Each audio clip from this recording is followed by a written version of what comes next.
Okay, so when you're ready, you can open your eyes, come back into the meeting.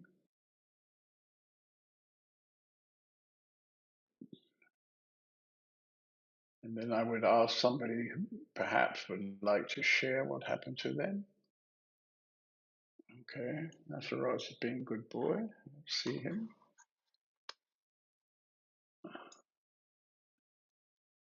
Okay, Nasaraj, you have to speak. Yeah, hello. Okay.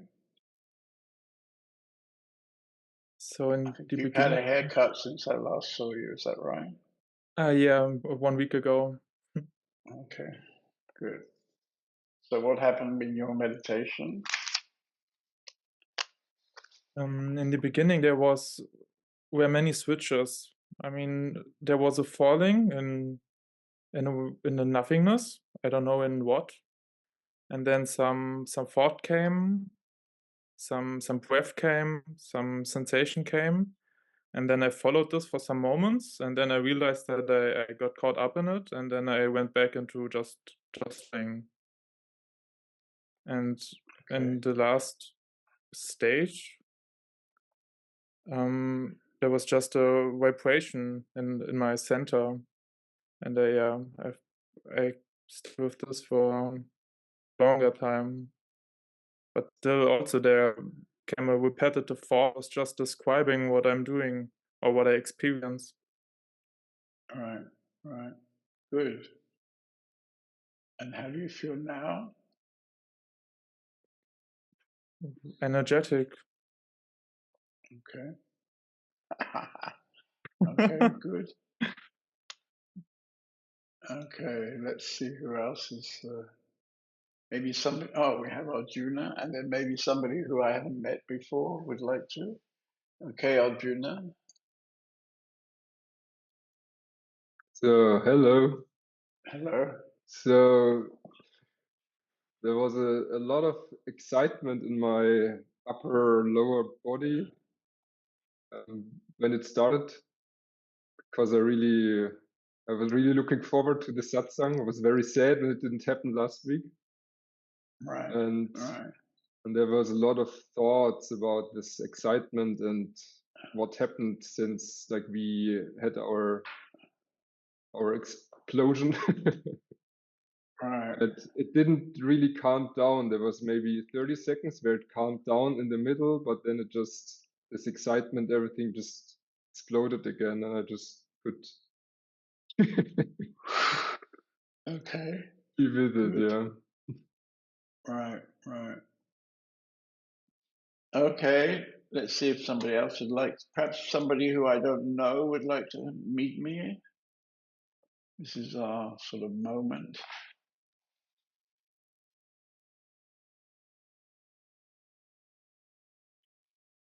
How about you, Fred? You look like somebody I haven't met. Would you like to say hello?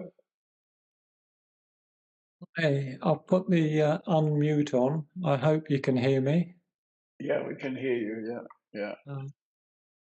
It's a pleasure to meet you, John. I've heard a lot about you, and it's now a lovely time to actually meet and possibly go forward. To understand what we're all experiencing in a way. What's there for us? What we should be doing. Okay. Basically, you should do nothing. That's the best advice. Yeah, Be as you are. Be as you are. exactly. Yeah. Right. And you're from England, I think. Yes, I was born in London, and I'm in Dorset at the moment on a bit of a Okay. holiday. So, Okay. yeah. So you're always familiar with the English weather. So it's Right. just. Well, I'm But living in Germany. We get the English weather here, you know. So actually, the part of Germany where I live is pretty much like England, unfortunately. But we've got a house in Spain. I've just been in Spain for 2 weeks, and there the weather was even worse. You may have heard they had terrible floods in Valencia and it was overcast and raining half of the time I was there. And today, when I was going to the airport, suddenly the sun came out, and it was a beautiful day with blue sky. So it's going back to being Spain again, I guess, tonight. Yeah. And how do you come to hear about me? You said you heard lots about me. Is that from Brett, or you have other friends? No, it's been a slow progression. I've only been around Ramana for about 6 months, I suppose, and Okay. I found him online. Really, there on the YouTube there was a company called Conscious Circle from Melbourne, and a guy called Sanjay Raghav, and he's done some lovely videos and talks you through them. But he is a good character. He really is. I think he's a realised person like yourself. He doesn't take any hostages. He's quite ruthless with his comments. You know, you won't get round him. He's but I love it. I love what he said, and so I've joined their satsang online, which they do 3 times a week. And then I found in the UK there was obviously a Ramana Maharshi Foundation, so I joined that. But it's been slow. I mean, I know that this is not about. We're not in space and time, so this is not about, as you say, doing things or getting them done. It's just being, and perhaps using some of the pointers, which is like being quiet, being aware, and just working on it. But so I've really found yourself from that almost like a triangle, and so hoping to get more involved. So I think, if you can do it, we'll play this new film tonight. One of the people in our community has just made a short film about 2.5 minutes, based on something that happened while I was in Spain, and it's about Ramana Maharshi. So I think we'll play it tonight if we can get it together. And so before you found Ramana Maharshi, did you find some other spiritual teachers? Honestly, I think, like the majority of people, I've been living a dream. I've not really woken up, and I realise now that his calling was the first thing that really got to me, because in a sense it's so simple. It's just killing the ego and like being silent. And who can argue with that? Right. But you may be interested. We have a publishing company called Open Sky Press. You can go onto the website. We have a website, Open Sky Press, and if you're interested, you might consider buying this book I was talking about. It's called Abharum Sparana, and this is published by us, but the material is directly from Ramana 88 years ago. Right. So some young man was sitting in the hall with Ramana for 6 months, and he kept a diary of what was happening. And luckily for us, he was extremely good at writing English literature. And so he's written a tremendous manuscript. And we've taken it and selected particular things. So in the last 2 weeks, I've been constantly looking at different issues around self-inquiry. So I think this can be very interesting for you. Yeah. Thank you. Yeah. Good. Okay. Nice to meet you. Yeah. Okay. So maybe one more person. I think I've met everybody then. Okay, Shakti. Hey, hello. Hello. In the beginning of the meditation, there was a lot of thoughts, but after a while, it was like a sensation maybe in the center, and it felt like a big pulling and some. First, there was like it felt like a hole, and then there was the pull, and now it's more like so hard to describe. Yeah, something like pulsating, vibrating. Okay, that sounds good. Yeah. And while I was in Spain, I was told that you had a bit of a moment. Is that right? You were laughing or crying? I don't remember which. Yeah. Yeah, I think it was like one time for a longer time, and then the next day I think again. Yeah. Yeah, it felt like What sparked that off? I mean, what was the catalyst for that? I don't know. Okay. And when you were laughing, were you, or crying? I can't remember now. I think I was laughing and later on also crying and then laughing again. I don't know. Right. So it was very energetic. Yeah. And when it kind of became calm again, what did you feel? What was happening inside? A lot of energy moving. Right. One time it felt more like a heart orgasm or something. And then the whole body just moving, and yeah. Okay, so it was beautiful actually. Yeah. Okay, very good. Lovely. Okay, so last time I remember, Brett, you were promising a guitar short recital. I can't even see Brett. Is he here? No, he's gone. Was he ever here? Oh, there he is. Oh, I'm sorry. Gotcha. Would you like to play one of your many guitars for a moment or two? Not a long thing, but maybe a short one. Yeah, sure. I'll just do a couple of verses of a song I wrote a little while ago about Bhagavan, actually, if that's okay.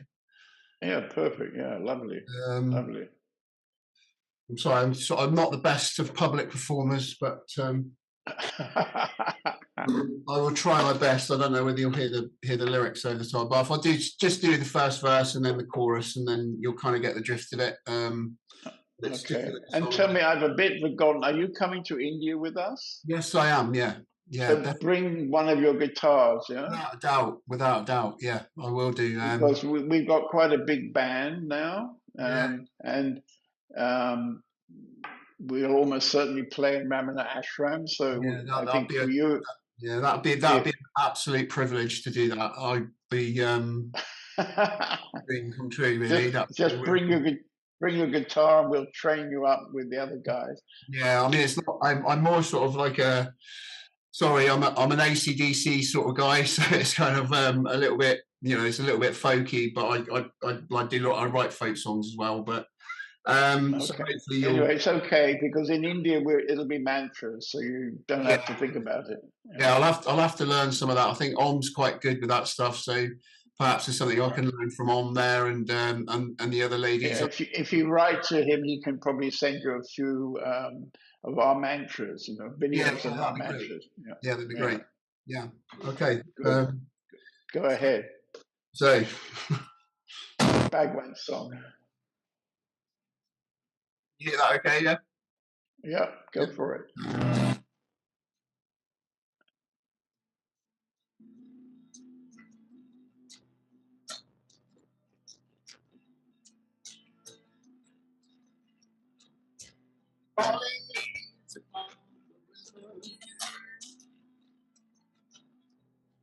I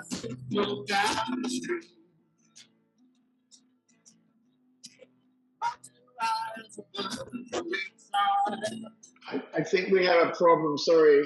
You got Can you have a direct contact with Brett because the sound isn't working? I don't know what's going on, but maybe you need to sing into the microphone or something. I don't know really. we're not Can you? Yeah, I Could have. you give him some advice? Sure. Should I do it now, live? Yeah, right now. Then we can enjoy his music.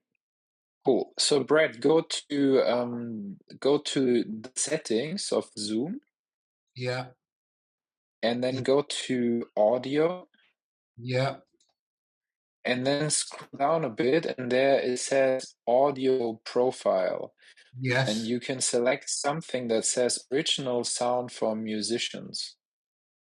It's the third thing to select. Yeah, original sound for musicians. Is that better? Try. Yeah, try it. Did you try it? Uh-huh.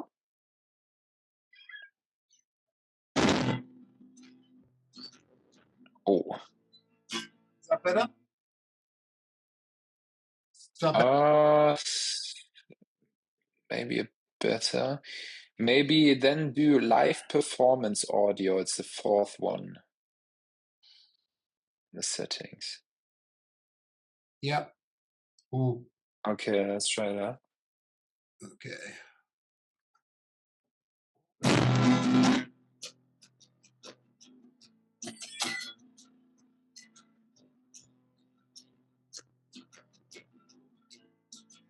It kind Yeah, of that's much the sound gets better.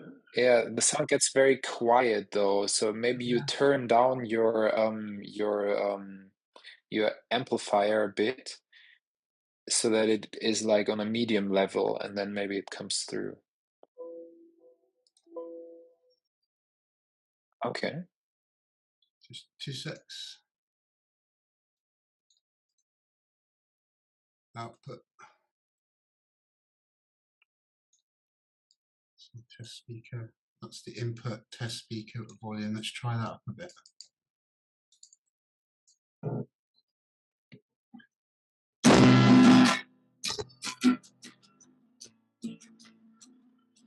Okay, go for it.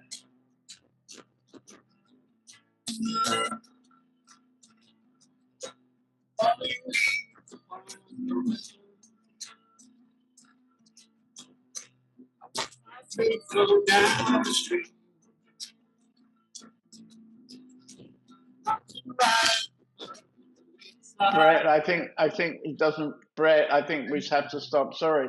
Yeah, But no maybe worries. what I suggest is at the end of the meeting, you and Owen try to sort the sound out. Like Yeah, maybe yeah. you go a little bit away. It's a bit close, maybe to the guitar. I'm not sure. I'm not an expert, but Okay. we'll have you on next week. Okay. Yeah, no worries. No worries. I'll have a chat with you. I failed my audition.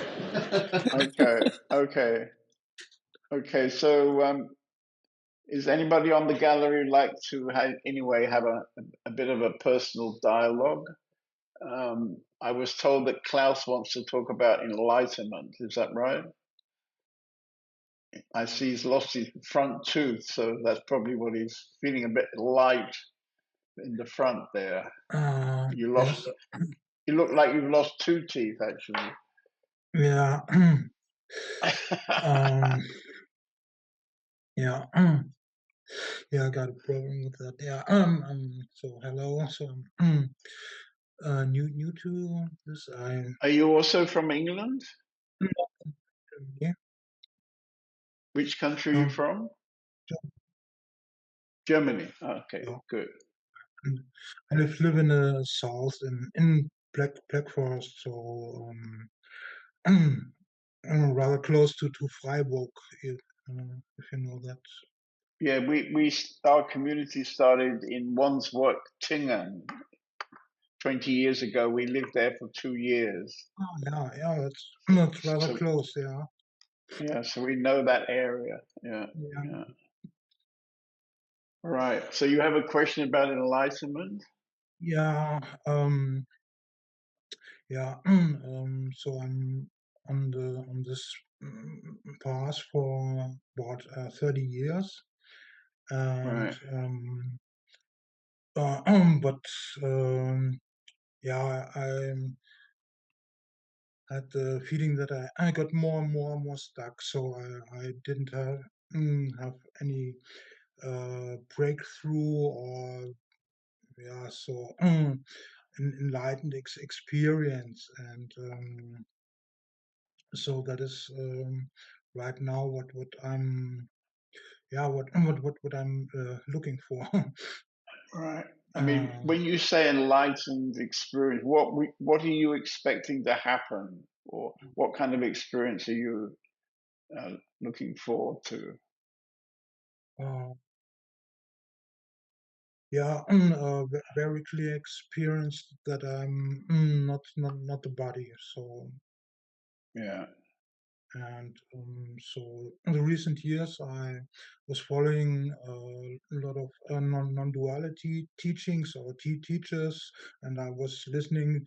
So some share a little bit about their experience, and I said, okay, well, that is not what I experienced. So I still experience myself as this person more or less than as this body, and as a separate being,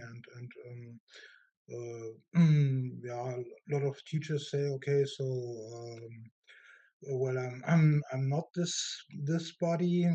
I'm I'm one with everything. Some say I live out of time and space. So there are a lot of Right. things, Right. and And so after 30 years, you think it's about time that something stronger happens. yes, Yeah. So in my case, I used to have a teacher called Osho. You probably heard of Osho, and yeah, he talked a lot about enlightenment. And he gave me the feeling that if I would do all his, if I'd follow his teachings, which was mostly different kinds of meditation, I would come to this thing called enlightenment. And from the way he described it, I always imagine it to be something on the outside, which I would need to get to me, and then something like an explosion or an energetic phenomena would happen. But actually, I discovered that this isn't really true. So, non-duality teachers like Ramana Maharshi and Papaji um, now I would say have taught me to look at things a bit differently. So now I don't like to use anyway the word enlightenment. I rather use the word self, which is what they use in India.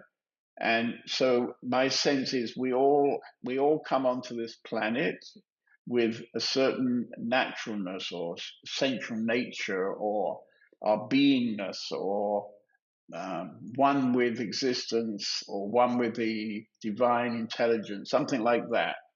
And this is something for everybody, and therefore everybody has an immediate connection with each other because actually we're all having the same connection. We're all one, actually. And then, yes, we have a personality or character which is on top of that, which is developed out of our particular family situation, our culture, maybe our religion, such things. Whether we grow up in Japan or in Germany or England or whatever, that character is likely to be different, but not so different, actually. Yeah.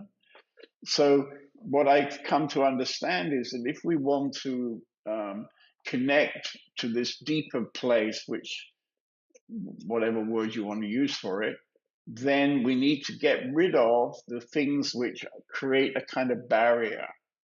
And the things that create a barrier are all the things that we're identified with, like our judgments, our desires, our philosophy of life, our desire, our intention, who I want to be, what I want to get, how rich I want to be, how famous I want to be, all this masses of stuff which comes to us as we grow up.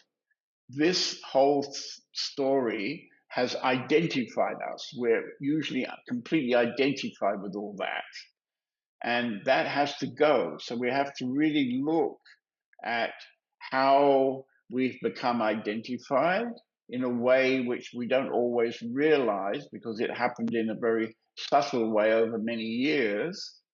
But nevertheless, in any moment of our life when something happens, we tend not to be kind of innocently responding in that moment, but rather we're bringing into that moment some kind of experiences, some kind of memories we have from the past.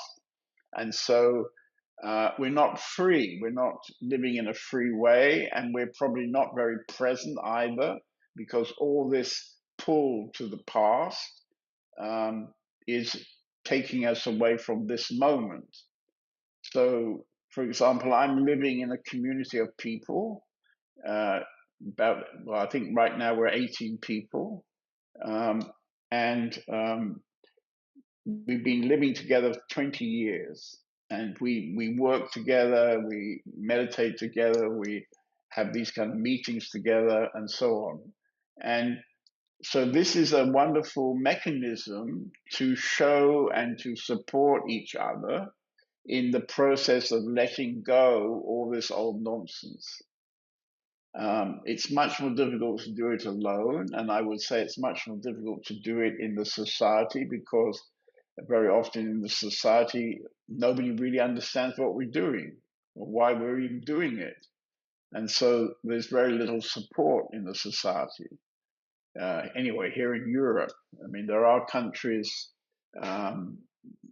where there's just naturally more support. There's a lot of support in India, or there used to be a lot of support. I think now less so. So I don't know. So that would be how I would introduce this subject. I don't know if that's interesting for you. Yes. I mean, So if you've been doing this for 30 years, my strong advice to you is, rather than going on the internet and listening to different teachers, I would feel out who is amongst all those teachers have you been most impressed by or you feel most connected to. And then I would suggest you become more closely involved with that one teacher, because every teacher has slightly different approach and has slightly different requests. And for you to get the best benefit from any teacher, you need to expose yourself to the teacher. And if you've got 10 teachers you watch on the internet, probably none of them really know you so well. And therefore, you're not getting the kind of personal feedback from somebody who can show you where they can see that you're a bit stuck or you don't understand something. Yeah.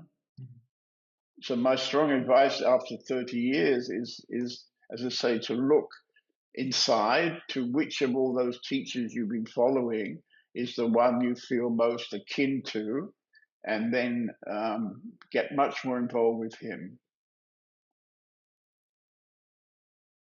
Because it's not a mental exercise. It's not, I mean, listening to many teaching doesn't give us any real wisdom. We just hear many teachings. So it's much better to have one guy who you really trust, who you feel a connection with, where you can open up to him or her, and then, if you like, spend physical time in his presence. So you need to select somebody who's practical in that way. But at the same time, you need somebody that kind of impresses you, where you feel, wow, this guy could really guide me somewhere, you know? So, yeah, so I would say stop watching videos on YouTube, because that's okay for some time. But if you've been doing it for many years, it's enough time now to stop, I would say. The same with books. You probably read many, many books. And again, when you're starting off, it's very good to read many, many books, perhaps. But again, there comes a time when books aren't really helpful anymore. Yeah.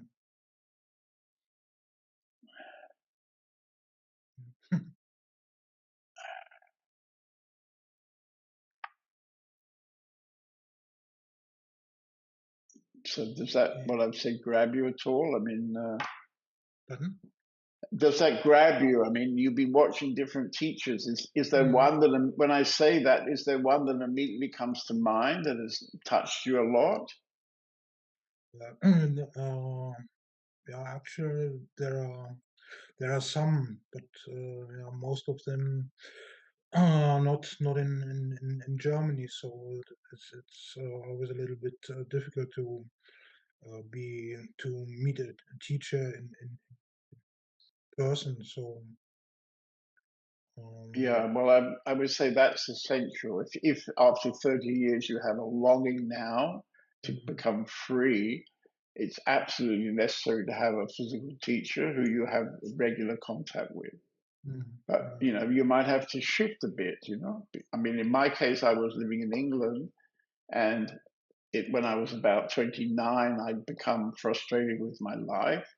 And on an impulse, I went to Japan, where I was invited by some friends.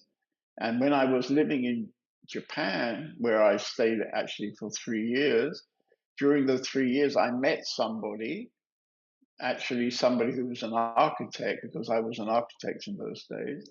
But in fact, when I met him to talk about Japanese architecture, we didn't talk about Japanese architecture, and we talked the whole night through about you know, all kind of spiritual stuff. And in the end, he introduced me to his master, who was Osho, in those days called Rajneesh, and now later he became Osho. And I spent many, many years with him. But out of that, I found Papaji, and out of meeting Papaji, I found Ramana Maharshi. And I would say that those two men have influenced me a bit more in the end than I got influence from Osho. But also I got great benefits from being with Osho. So I would suggest that you can quite easily discover inside yourself who is the most juicy guy for you, and then put yourself in one of his retreats, which could be any country. I mean, it's nowadays easy to fly planes around, so you can get a ticket somewhere to the person you really feel the most kinship with.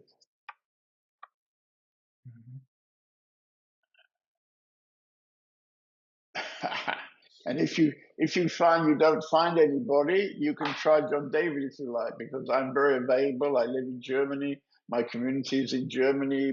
I do every week this meeting. I do lots of retreats mostly at our house now in Spain, but it's not far to go from Germany to Spain. So I could be very available, but you have to find out if I'm the right guy. So I would check me out for a few weeks in this meeting, or come to a retreat. The next one is going to be at Christmas, starting on after Christmas Day of the 25th, the evening of the 25th until the 29th. So it's a 4-day retreat, quite short, but that could be a beginning for you if you're touched enough.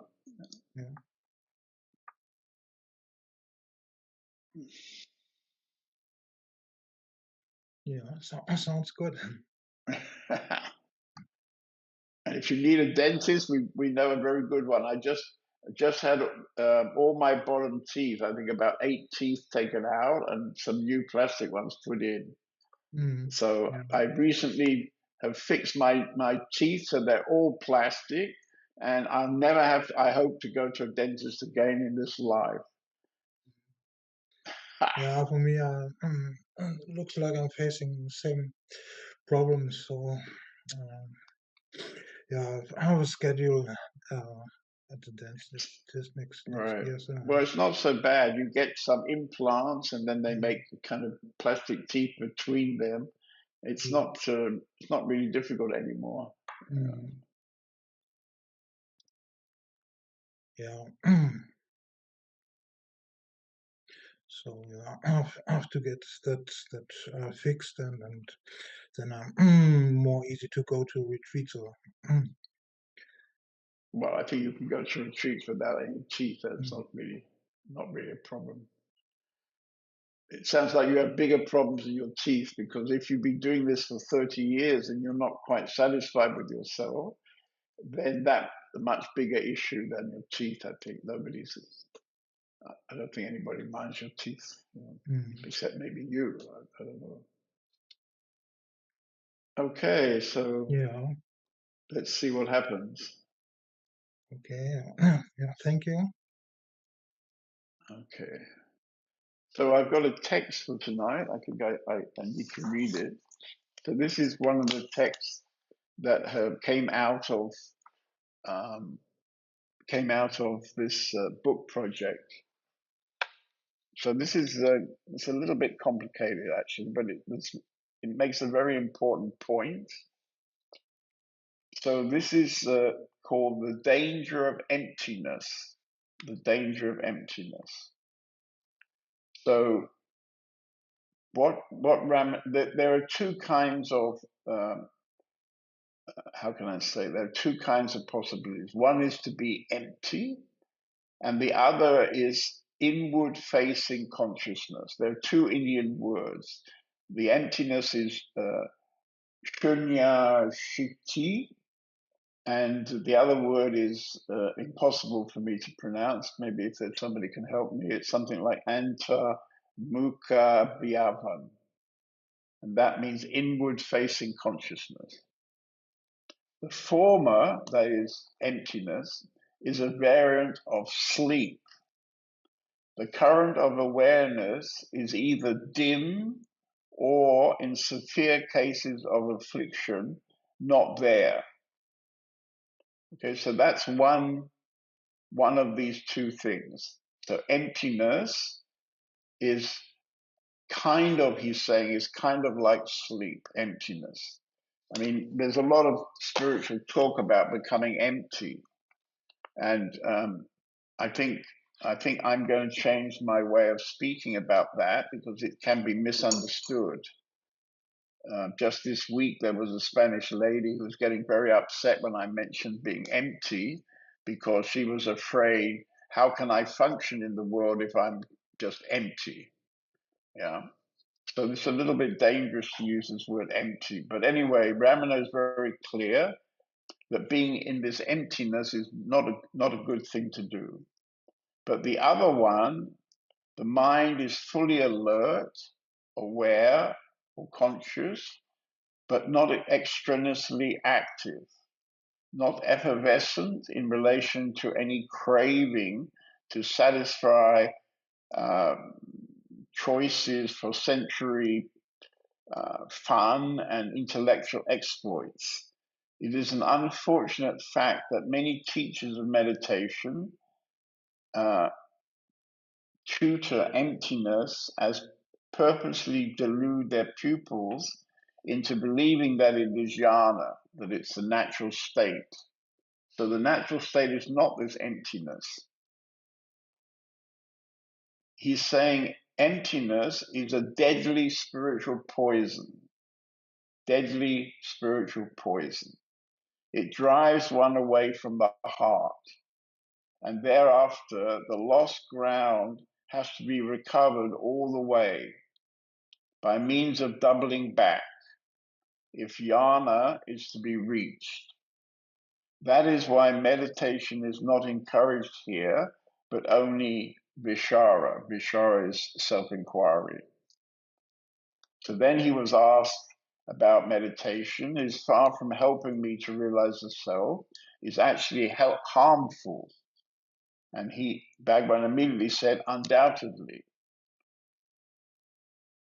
Rather than meaninglessly endeavoring to concentrate on the absolute self, which is beyond the pale of understanding or perception by mind or through mental facility, work with what you have. See what the ego is. What is this me? that is the investigation needed. There can be no investigation into the absolute. Work not with what is unknown, but what you readily have, the ego I. So this is, for me, a little bit surprising, because now I see that for many years now, I've been in encouraging people when they first start out to meditate. And that out of this meditation, your mind potentially gets quieter and quieter. And that's not a wrong advice. I would still give that advice, that if you have a mind which is constantly very, very busy, then a regular meditation will very likely get your mind quieter to the point that it could become very quiet. Yeah. But what Ramana is saying, that it's not really about being very quiet and coming to emptiness. What it's really about is to understand our ego, to understand all the things which prevent us simply being present in any moment, right? So this is a pretty clear statement, and this was one of the texts which I had chosen, because the whole book is different texts about self-inquiry. And there are many wonderful explanations when he was talking to Western seekers who came to his ashram and asked him about self-inquiry, and he gave lots of interesting pointers. For example, one of the main pointers is that you can't achieve self-realization until you've dealt with what he calls vasanas. Vasanas are structures of the mind, regular structures of the mind. And that's a little bit surprising, because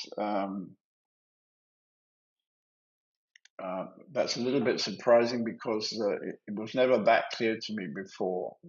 I thought it's possible to still have a few kind of unimportant structures. That he makes it absolutely clear that you've got to work to get rid of all your structures.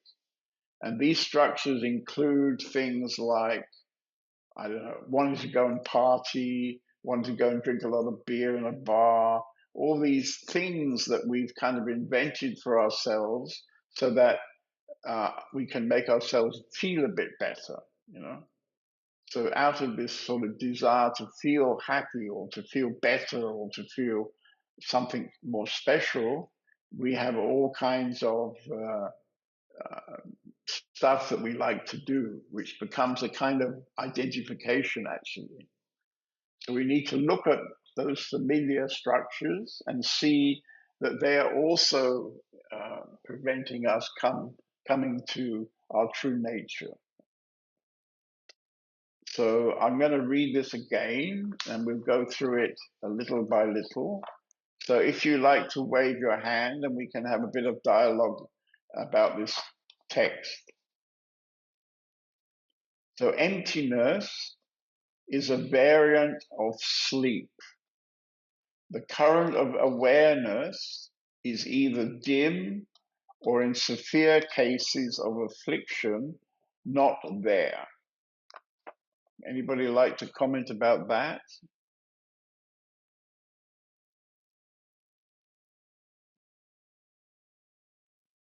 Maybe we're surprised. Okay, Arjuna. So a few days ago, I felt pretty quiet, but it something seemed to be totally off, because I was forgetting all the stuff that I did, and kind of nothing worked.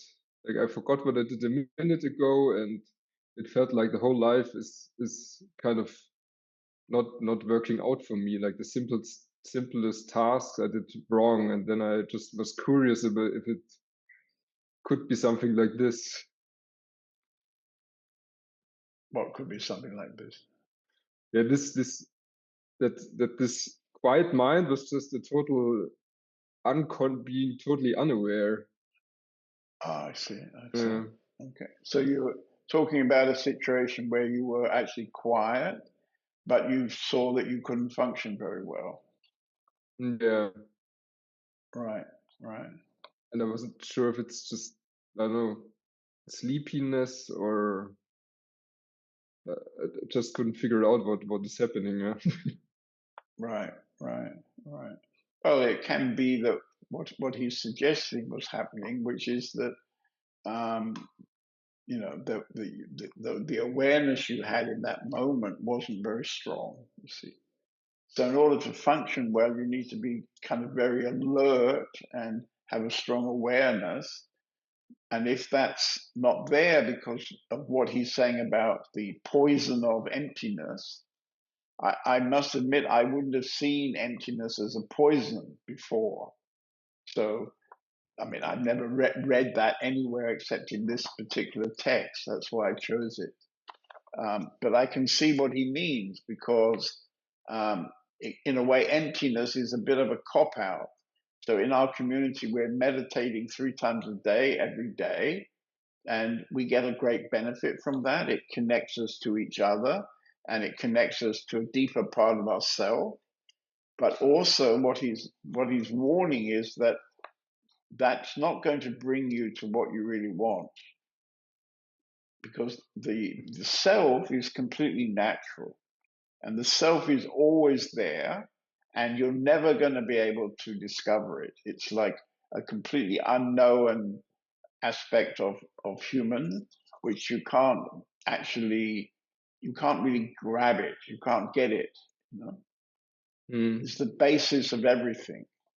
And we can experience it. We can't talk about it. Even when you regularly have this experience, it's very difficult to talk about. So, but what we can talk about, what we can investigate, is that we can look into the ego and our identification with I or me, yeah? Because this is something going on every day, and this is also not bringing us to presence. And in fact, that's the whole effort with towards self-realization. Vishara or self-inquiry is giving us a last method which can through the self-inquiry we can really explore our ego and the patterns in our mind, which called structures or patterns of the mind, and how these things are preventing us really living in our nature. If you remember, a few weeks ago, I had been somewhere where I met a little girl about 2 years old, and I took a picture of her beautiful eyes in a cute little face. And I was talking about the fact that these eyes are reflecting the fact that she's very much with God, very much with the divine. And every child, when they're, a baby or when they get to 2 or 3 years old, they're still very much in this absolute nature. It's their nature. And then this nature gradually becomes sort of an educated nature. And it becomes also a kind of biocomputer hard drive nature, because we feed into all our children so much things that gradually, the amazing innocence of a newborn baby or a child of a few years old, this wonderful innocence which allows them to be very present, disappears because of, without realizing how we're conditioning those kids to fill themselves up with all kind of desires, judgments, and such things. And of course, everybody on this screen tonight has been through that process. Also, you. Yeah. Yeah, a few days ago, I saw this glance of the child. I could see it so clearly in Amelia. There was so much love and so much. And I just had a brief moment with her. It was so amazing. Yeah. But Yeah. what is preventing me often in daily life is that I often have the feeling that I have to be special because I always have the feeling to be boring and annoying. So I always have the pressure to if I do or say something, that it needs to be something special. The same situation just before I waved my hand. It was exactly the same thing. There was again this pressure that that it needs to be good what I do. Yes. Yeah, well, this is an example of something that happened to you as you grew up in your family. Maybe you had brothers and sisters, I think, and maybe if Daddy didn't think what you were saying was very interesting, he would kind of blank you and go to one of the other brothers or sisters or something. I don't know, but somehow you've learned what you've just said. You've learned it growing up that you have to be interesting. You have to be a bit special or something, but you don't. You see, you're allowed just to be you. You're allowed to just be you. Be as you are. This be as you are is very lovely because you don't have to be especially clever. You don't have to be especially successful. You can just be yourself. And if you can really, really be yourself, that's already better than anything else. And that's the most simple thing, to be yourself.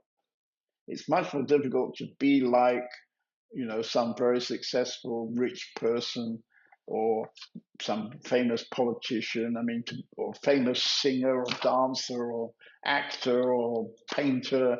How many people can get to be like Picasso? Almost nobody. Maybe 5 people since him have been as good as him, or even not. So that's, if we live our life trying to be like Picasso, then we're going to have a very miserable life. You see. So we can be ourselves. If we want to paint, like right behind you, you've got some paintings, and the man who painted those paintings, I really I met him, and I just loved this guy. He's a very authentic guy. He actually had I've forgotten what it was, but he had some health problems. And so he couldn't work anymore as a lawyer. He used to be a lawyer, maybe quite successful. But since many, many years, he was painting. He had hundreds, thousands of paintings. He had notebooks full of little sketch paintings. And we had a very nice exhibition of his paintings. And we bought, I think you're sitting in the seminar room, we got, I think, I don't know, 4 or 5 of his paintings there. And if you look at the ones that are just behind you, they're quite kind of naive. He's got a red heart, he's got a fish, he's got various symbols that he puts in his paintings. Yeah. But the most beautiful thing about this man, when you meet him, or when I met him, was that he excludes tremendous beingness. His life is very, very difficult. He's got a constant carer. He's in a wheelchair. He's got many issues in a way, physical issues. But there was such a joy and so much fun in his paintings. One day I'd gone there, and he told me, "Oh, last night I made these sketches," and he had a whole pile. I don't remember how many, 30 maybe. And he'd been sitting, probably into the night doing these sketches, which some of them were absolutely brilliant, very touching.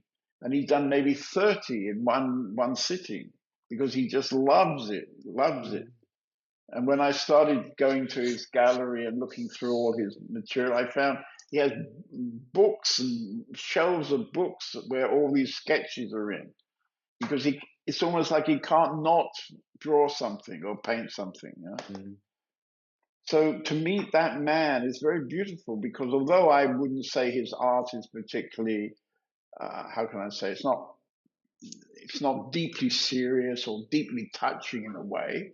It's a bit innocent, a bit playful, a bit childish, but he has his own style, and he just keeps doing his thing, And I found it very lovely and very touching, and that's why in the community we have quite a few of his paintings now.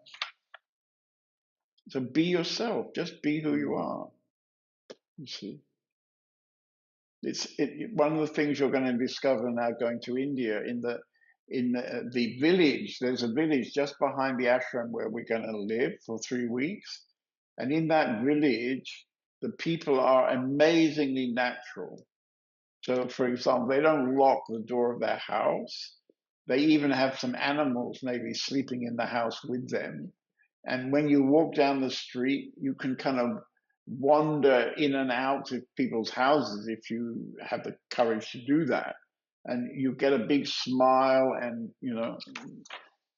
everybody welcomes you. And it's so natural, so easy. And yet they don't have any money. They live in a very simple way. But there is a certain kind of openness and being there-ness, which is very touching.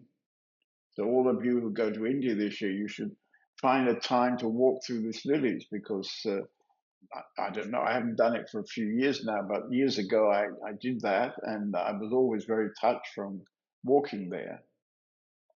So the Indian, there's something natural that you feel it in the culture in India, because somehow the way they bring people up is got this very strong element of devotion, you can say, devotion. And it's very deeply touching, actually.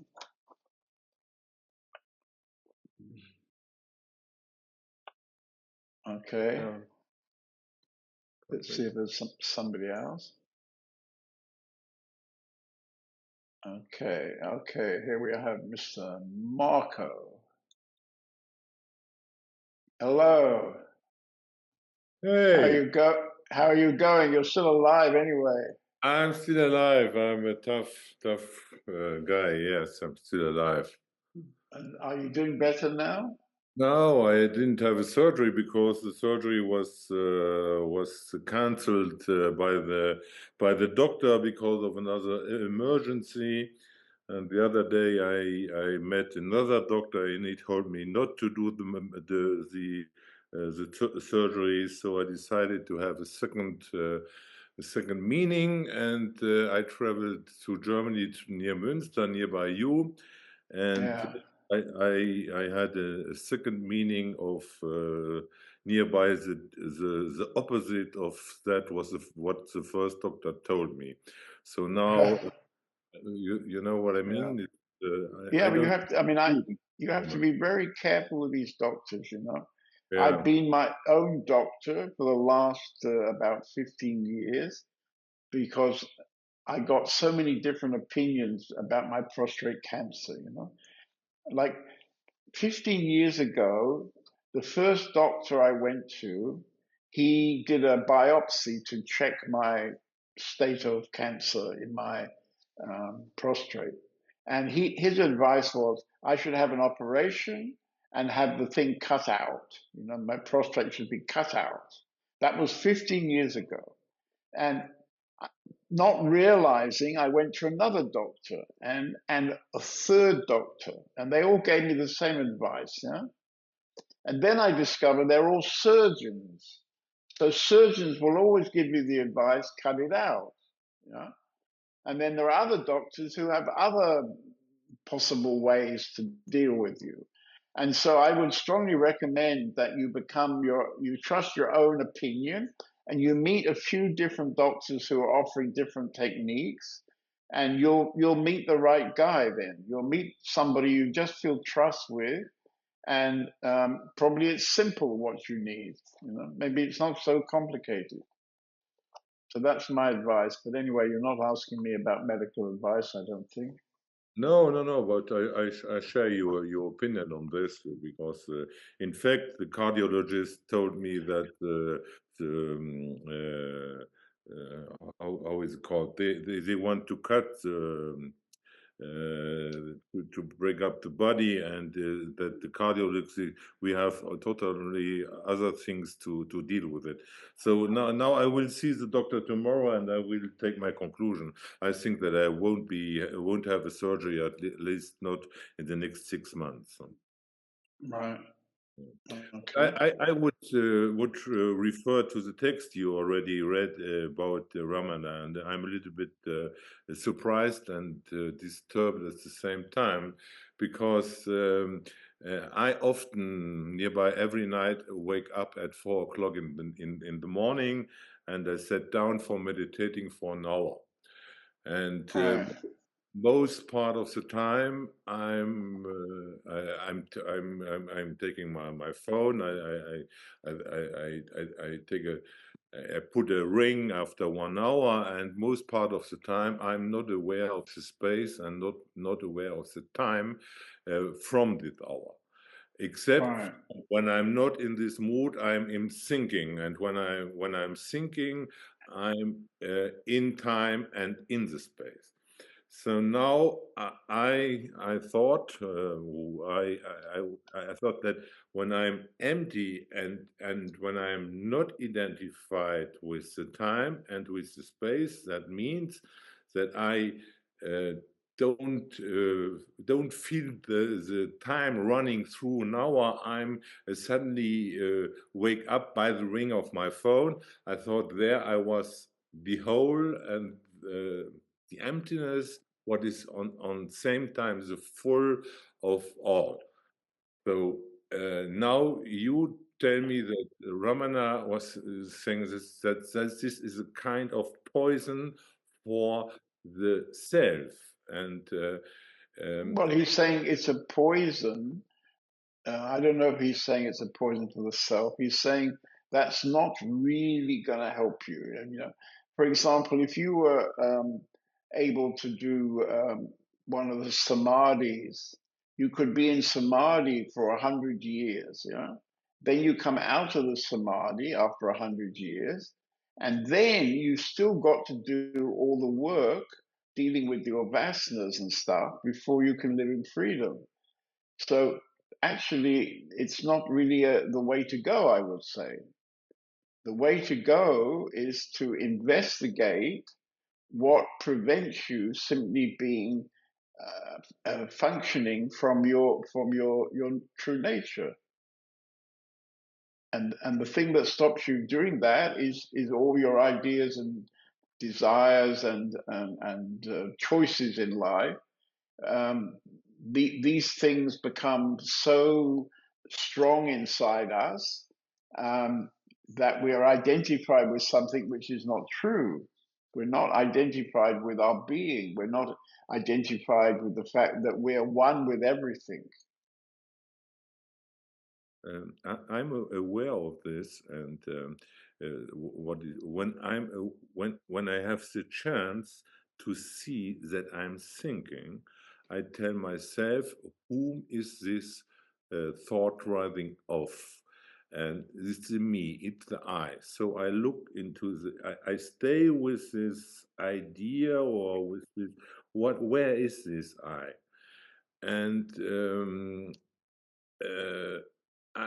this asking of who am I, it's I have to be very precise in looking at the moment when I'm looking at it, because I have often the feeling that the I is taking this who am I, and the I is doing the who am I don't know if you understand me. Yeah, well, the I has to do the who am I in the beginning, but you have to see that's not what we're trying to achieve. So, for example, I would give you some advice, because you're an experienced meditator and you're getting up every morning at 4 for an hour. So do, I don't know, for 1 week, or depending if it goes well for 1 week, I would say do it for 2 weeks. And instead of sitting there in a silent, empty space for an hour, not knowing when the end is, you start doing whatever comes up. You start looking, using self-inquiry, and just see what effects that has over, say, a 1 or 2 week period. You have to give it some time because it won't maybe change so quickly, and see if you get a value from what he's saying. Because you've been meditating for many years, yeah? What for? Yeah. No, I'm pretty happy with it, you know, because I'm very I put myself in the center. I'm calm. I start after this. I lay down for 1 or 2 more hours, and after this I start in my day. I'm very how to I'm always getting my energy close to myself and go into the day with that, you know. Yeah, but you're not. You may have a very beautiful hour, but what about the other 23 hours? Yeah. I see it. I see it. So instead of this 1 hour, maybe you look for the whole 24 hours, that you are very aware and you're using your awareness to really watch what's going on.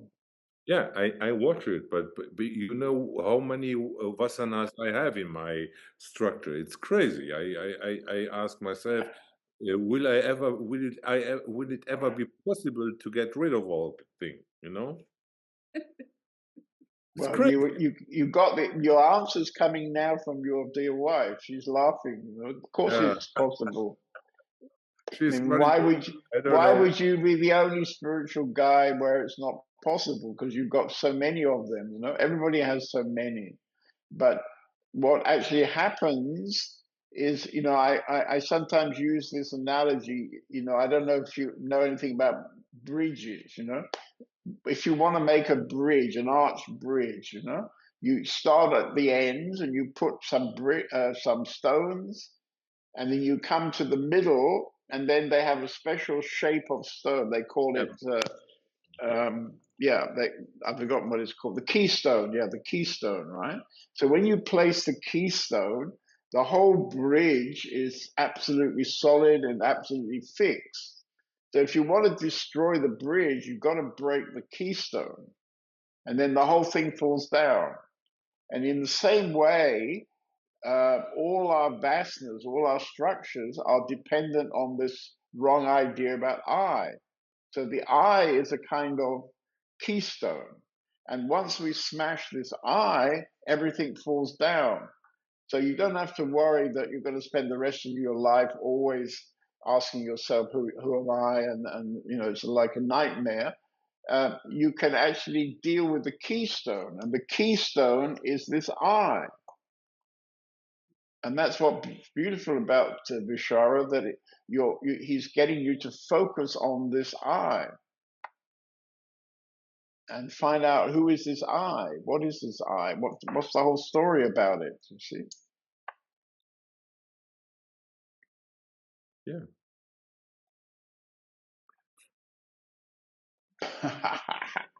It's crazy. I know that it's only a thought, you know, but Yeah, the I is knowing that it's only a thought. That's the problem. yeah. You know what I mean? Well, I know that it doesn't help to know that. That's the trouble. It doesn't really help, you know, because you know many things. You know many things, but what you really want is to be empty in presence, aware in presence, in the moment of presence, just being here. And I mean, there are many. I mean, you're going to love this book. I mean, it's so touching reading this book, because every. I mean, there's this funny historical moment that happened, because in 1936 this diary was written. So it was a few years before the war in Germany and Europe, and it was after Paul Brunton had written a book about India. He came to India looking for a master or guru, and he ended up finding Ramana Maharshi and writing very positively about him in this book. And so many people actually who'd come to India, maybe for other reasons, they came always then to, if they were spiritual, they came then to Ramana. So this book is full of amazing people who came to ask very difficult questions to Ramana. So he's gone very deeply into the whole thing around Vishvara, yeah. And this thing I'm reading tonight is one of the kind of surprises, actually. I mean, I haven't been deliberately,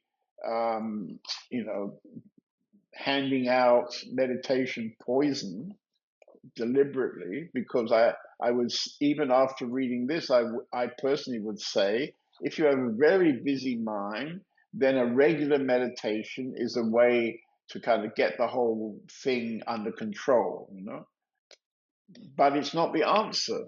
Having a quiet mind is not the answer, because out of that quiet mind comes the question of who is this I? What is this I about? And discovering that all the stuff connected to this I prevents you be as you are. You can't just be as you are, because maybe you have a structure about being rich, or you have a structure about being famous, or God knows what. We have so many things, yeah, and they all create a kind of barrier between ourselves and the essence. So he's saying you've got to investigate that very actively. You can't ever discover the self. The self is already there, and you will never discover it. You will only know it. You'll only come to really know it. It's a kind of losing everything inside, Yeah, so it's a letting go of things that seem to be important. And but you see, although you let go of everything that seemed important, it doesn't mean that suddenly your life, you wake up the next morning and there's nothing happening anymore and it's incredibly boring. It's not like that. It's absolutely the opposite. I know. I have a most amazing life, and things are happening in my life so fast sometimes that I can't hardly even keep up with it. You see. No, life is not boring. Life is full of passion. It's full of life. Right. We just mustn't be caught up in that. Yeah. Good. Anyway, we'll see you this weekend, will we? Yeah, we will see. Okay, good. Bye. Lola looks okay. Lola looks okay, always.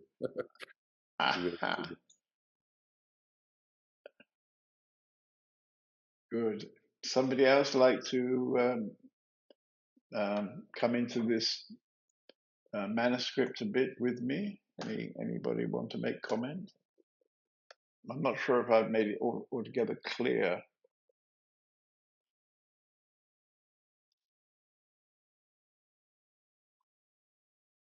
But I would say that to the people that are living in our community, how far you've gone with your mind. If your mind is now pretty much quiet, then I suggest you stop just sitting in meditation, but you actually sit and do the self-inquiry. Like I suggested to Marco, you decide, okay, now for the next 2 weeks, 3 times a day, I'm going to do the self-inquiry and see if that brings you a good benefit.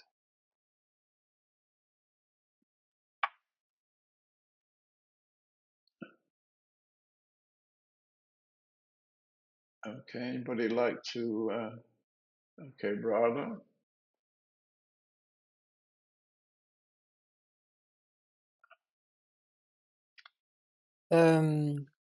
Yeah, I mean, to this topic, I can share that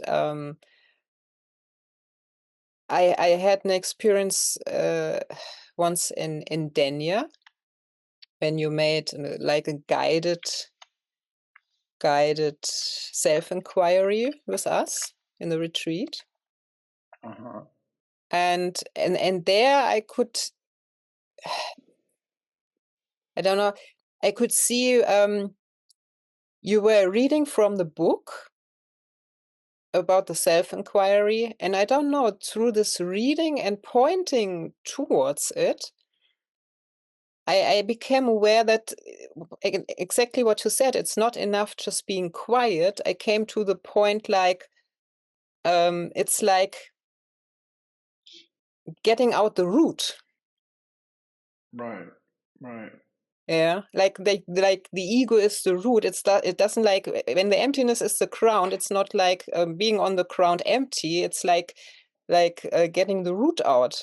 Yeah, Right. I don't know how to. And this we was avoid. quite. We also avoid getting the root out because we're afraid it'll be painful. And yes, sometimes Yeah. it can be painful. You know. So this is a very demanding process, actually. But the reward is so amazing. Yeah. Okay, so can we show this film? It might be a good way because it's 9:45. Maybe it's a good way to finish the meeting. Can we put it up on the screen? Okay, so we're going to watch this little film, which is, I think it's called Destiny and Ramana Maharshi or something, is it?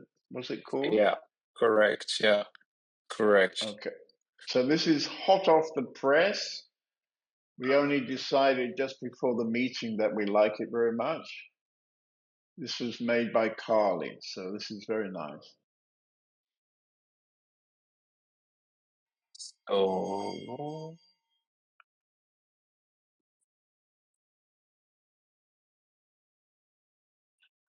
Okay, here we are. It starts off with Arunachala, painting of Arunachala.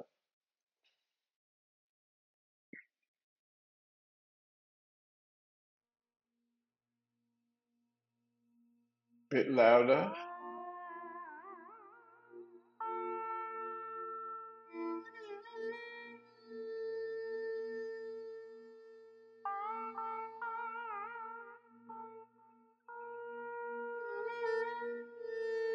He was originally he was looking for a book for concentration, and then he came across with a picture of Ramana Maharshi, and somehow he ended up with John David.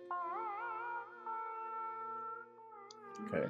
So when you saw his picture, what happened? I felt it was very familiar. So you're not crazy, you see? So something inside you could recognize that his eyes are particularly beautiful. So that's probably not crazy. Could be the opposite of crazy. So this guy, in my opinion, is one of the very best guys who ever lived on this planet. So somehow you recognized him, okay? And then somehow you found me, and I'm very connected to him. So can you trust that? Because there's something, you see, called destiny.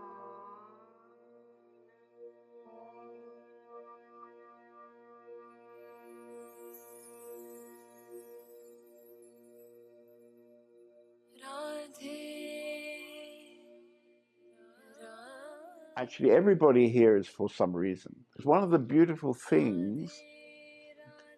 We're always where we're supposed to be. And we're always doing what we're supposed to do. So now you're here, what's happening? I feel very good. I feel comfortable. I want more. So how much more do you want? A little bit more or a lot? Wow, this is a serious question.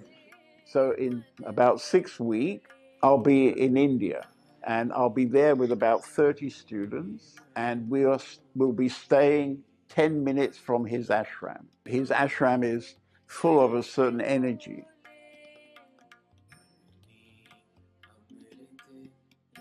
So if you would like a lot, and you come to India and you go to his ashram, maybe something happens, I don't know. So, maybe you have to meet him. This is called destiny. And if that's too much, I could give you a book. When he was 22 years old, he wrote that book. So this book is the particular teachings of this man, Ramana Maharshi.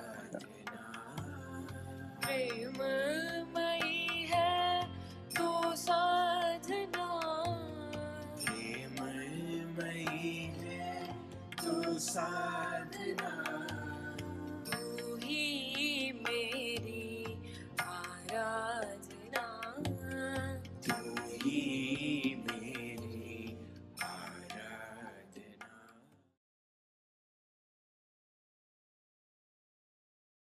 Okay, so this is hot off the press in our design studio, and it came out of a situation in one of the meetings we had in Spain, and out of the blue, a man arrived in the meeting, and as it said in the film, he somehow looked for.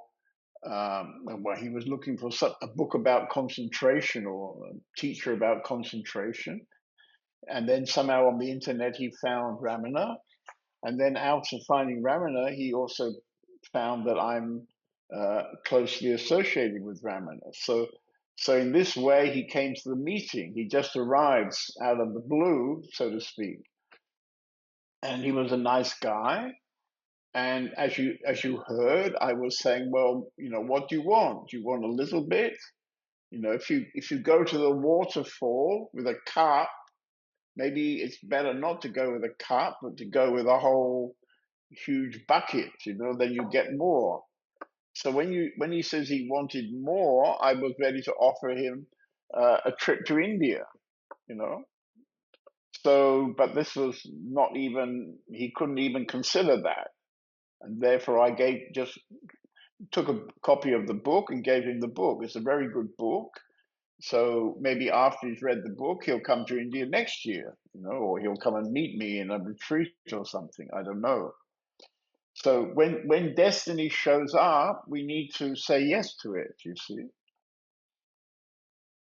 And in fact, while we're on the subject of India, we have only 2 places left now in the retreat. I think 27 people are coming.